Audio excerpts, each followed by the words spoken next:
অনেকের অনেক রকম কোশ্চেন থাকে। তো এই তীব্র গরমের সময় আমরা এই ছোট্ট ড্রাগন গাছগুলোকে কিভাবে রক্ষা করব।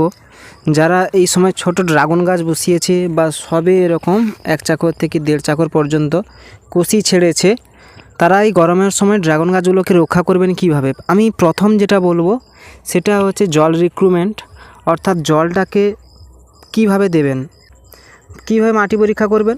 প্রথম আমি যেটা বলবো, গাছের গোড়া থেকে কিছুটা পরিমাণ মাটি নিয়ে চেক করে জল দিতে হবে। যদি মাটি ভেজা থাকে, অর্থাৎ মাটির মধ্যে যদি ময়েশ্চারাইজার ভাব থাকে, তখন কিন্তু জল দেওয়া যাবে না। দেখা গেছে যে এরকম পুরো মাটি ওপরে শুকনো হয়ে আছে, তা সত্ত্বেও দেখা গেছে যে ভিতরে কিন্তু মাটি ভেজা থাকে।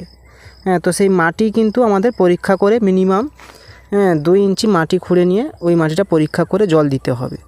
আর 2 নম্বর কন্ডিশান, এই যে গাছের যে স্টিমগুলো অর্থাৎ এই কাটিংগুলো কিন্তু আমরা কেওলিনের স্প্রে করে দিতে পারি।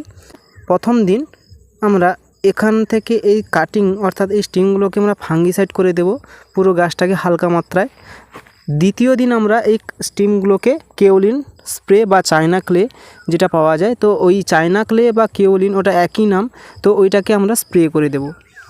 আর 3 নম্বর যে কন্ডিশান, ছোট্ট গাছ কেওলিন স্প্রেতে নাও হতে পারে, তার জন্য আমরা কিন্তু এরকম শেড নেট করে দেওয়ার ব্যবস্থা করব।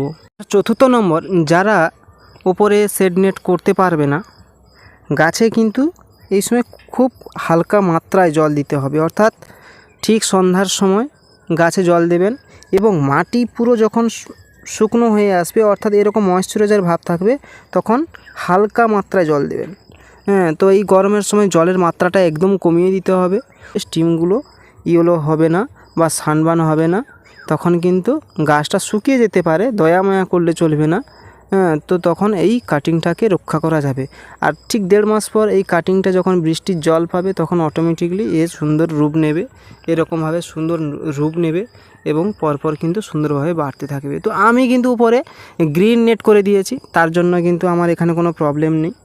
এই যে ভ্যারাইটিটা দেখতে পাচ্ছেন, এই ভ্যারাইটিটা হচ্ছে গুই হংলং, খুবই একটা মিষ্ট ভ্যারাইটি এবং ফলের গঠন হয় ঠিক যেন দেশি যে মোরাক্কান রেড, তো ওই ফলের গঠনের মতো হয়। তবে এর ওয়েট কিন্তু আলাদা, এর ওয়েট রয়েছে প্রায় 400 থেকে 500 গ্রাম পর্যন্ত। ব্রিক্স মান রয়েছে প্রায় 20 থেকে 21-এর মধ্যে। আর এখানে পাশে যেটা দেখতে পাচ্ছেন, এটা আছে বাহামুট। বাহামুটেরও ব্রিক্স মান খুবই ভালো, 19 থেকে 20-এর মধ্যে ব্রিক্স মান থাকে। এটা আছে বাহামুট, সেই বিখ্যাত ভ্যারাইটি। দেখতে পাচ্ছেন এর গঠনটা একটু আলাদা। বাহামুট, এই ফলটা লম্বা